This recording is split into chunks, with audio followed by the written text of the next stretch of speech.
ভিতরে একদম সম্পূর্ণ লাল। গাছ পাকা ড্রাগনের স্বাদই আলাদা।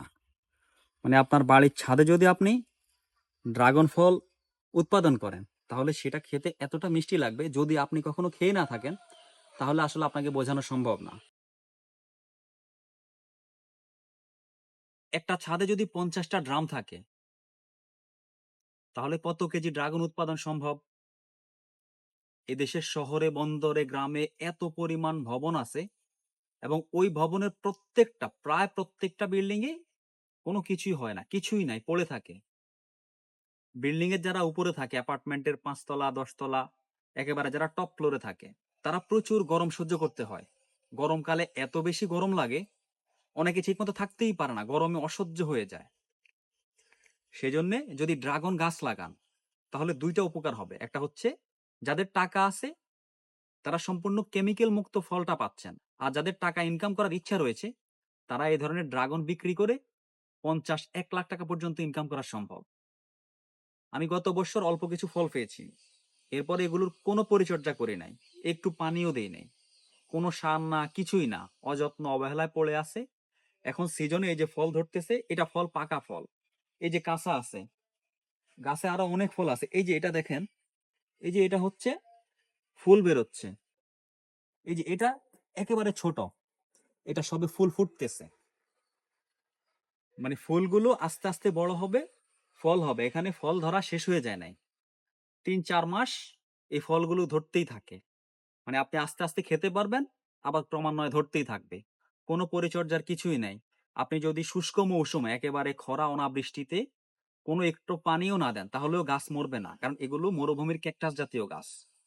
এগুলো মরুভূমিতে জন্মাতে পারে, যেখানে পানি থাকে না। বেশি পানি হলে এগুলো মরে যায়, পচে যায়, গোড়া নষ্ট হয়ে যায়। এখন আপনি চাইলে আপনার ভবনের ছাদে এই ড্রাগন গাছগুলো রোপণ করতে পারেন। এই যে ছোট ছোট কাটিং, মানে এই গাছ, একটা গাছ কেটে অসংখ্য চারা তৈরি করা যায়। একটা ভবনের ছাদে যদি আপনি 50টা ড্রাম লাগান, তাহলে ড্রাম বাবদ খরচ হবে 25,000 টাকা। মাটি আরো 60টা সহ 50,000 টাকা খরচ হবে। প্রথম বছর না হোক, দ্বিতীয় বা তৃতীয় বছরে আশা করি ফল পেয়ে যাবেন। যেহেতু শহরের অধিকাংশ ভবনের ছাদে প্রচুর রোদ থাকে, আর এই ফল গাছগুলো রোদের মধ্যে খুব ভালো হয়। বাজার থেকে ড্রাগন ফল কিনে খেলে সেটা মিষ্টি লাগে না, কম মিষ্টি লাগে, অনেক সময় দেখা যায় একটু পানসা পানসা লাগে। কারণটা হচ্ছে, ঢাকা শহরে বা বিভিন্ন স্থানে যখন ফলগুলো আসে, সেগুলো গাছ থেকে পাড়া হয়, যখন পরিপক্ক হয় বা পেকে যায়, তার ঠিক 1 দিন 2 দিন 4 দিন আগে, বা আরো বেশি আগে, 10-15 দিন 20 দিন আগে অনেক সময় পেড়ে ফেলা হয়।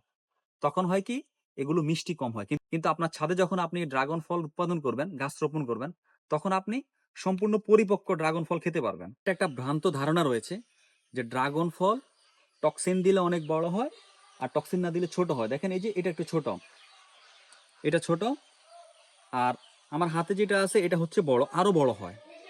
এই গাছে আমি পরিচর্যা ছাড়া, কোনো পরিচর্যা ছাড়া এই পরিমাণ বড় হয়েছে।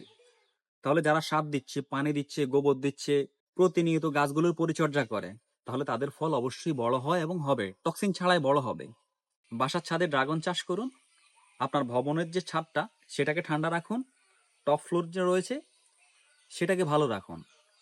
আবার অনেকে ভাবতে পারে যে ছাদের মধ্যে ড্রাগন চাষ করলে ছাদ নষ্ট হয়ে যাবে, ড্রাগন গাছে পানি দিতে হয় না।